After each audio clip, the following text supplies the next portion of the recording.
नमस्कार दोस्तों, मैं आपका दोस्त हाजिर हूँ फिर एक महत्वपूर्ण जानकारी के साथ। दोस्तों आज की जानकारी बेहद खास है। दोस्तों आज हम एक ज़बरदस्त जड़ी बूटी के बारे में बात करेंगे जिसका नाम है कुंदरू।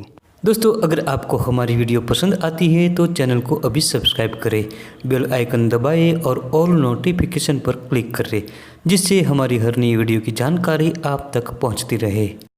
कुंदरू की एक बेल लगती है जो वर्षा ऋतु में सारे भारतवर्ष में अपने आप उत्पन्न होती है। इसके मूल में एक बड़ा कंद होता है। ये कंद सालों तक जिंदा रहता है। ग्रीष्म काल में ये बेल जब सूख जाती है तब वर्षा ऋतु आते ही इस कंद से बेल फिर से नई उत्पन्न होती है। इसे सफेद रंग के 5 पंखुड़ी वाले पुष्प लगते हैं और इसके बाद फल लगते हैं जो नुकीले होते हैं और 2.5 से 5 सेंटीमीटर तक लंबे होते हैं। ये फल कच्ची अवस्था में हरे रंग के और ऊपर सफ़ेद रंग की धारियों से युक्त होता है। ये पकने के बाद नारंगी और लाल रंग का हो जाता है। दोस्तों कुंदरू की 2 प्रजाति पाई जाती है, एक कड़वी और दूसरी मीठी। मीठी कुंदरू के फलों का हम सब्जी के रूप में उपयोग करते हैं जबकि कड़वी कुंदरू औषधीय कार्यों में उपयोग में ली जाती है। दोस्तों कुंदरू के बारे में हमारे आयुर्वेदिक प्रसिद्ध ग्रंथ भाव प्रकाश, सुश्रुत संहिता और निघंटु जैसे ग्रंथों में विस्तार से लिखा है। इस ग्रंथों के रचनाकार महान आयुर्वेदाचार्यों ने इस बिंबी फल के गुण और फायदे के बारे में विस्तार से बताया है। इनके मत अनुसार यह कुंदरू स्वाद में मधुर, कसाय और पचने में लघु होता है। ये शीत प्रकृति का और कफ पित्त सामक भी होता है। ये स्तंभन शक्ति को बढ़ाता है, अरुचि का नाश करता है और पेट के अनेक विकार दूर करता है। सालों से बिंबी फल का प्रयोग काश, श्वास, क्षय रोग और रक्तपित्त में किया जाता है। ये पांडु और कामला रोग में भी अति फायदेमंद होता है। दोस्तों इन महान आयुर्वेदाचार्यों ने इसे संस्कृत में बिंबी, रक्तफला, तुंडिका, तुंडी और बिंबिका जैसे नामों से संबोधित किया है। हिंदी में ज़्यादातर इसे कंदूरी, बिंबी और कुंदरू जैसे नामों से जाना जाता है। गुजराती में घोला और घिलोड़ी से जानते हैं और टिंडोरा भी कहते हैं। दोस्तों इसकी सब्जी बहुत ही गुणकारी होती है।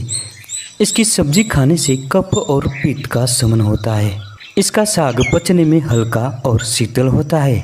दोस्तों कुंदरू के सफ़ेद पुष्प भी औषधीय गुणों से भरपूर होता है। इसका उपयोग ज़्यादातर कामला और पांडु रोग को मिटाने के लिए किया जाता है। दोस्तों लीवर की बीमारी में इसके पत्र बहुत फायदेमंद होते हैं। इसके ताजे पत्र 2 से 3 ग्राम की मात्रा में रोजाना खाली पेट अगर खाते हैं तो लीवर की सूजन उतर जाती है और लीवर ठीक से काम करने लगता है। दोस्तों इसके पत्रों की चटनी बनाकर रोजाना अगर आप खाते हैं तो लीवर मजबूत बनेगा। दोस्तों कई लोग गोनोरिया से प्रभावित होते हैं। गोनोरिया यानी सुजाक, ये एक प्रकार का गुप्त रोग है। अगर ऐसा रोग है किसी को तो इसके पत्रों का रस 5 मिली की मात्रा में रोजाना पिए, इससे आपको बड़ा फायदा होगा।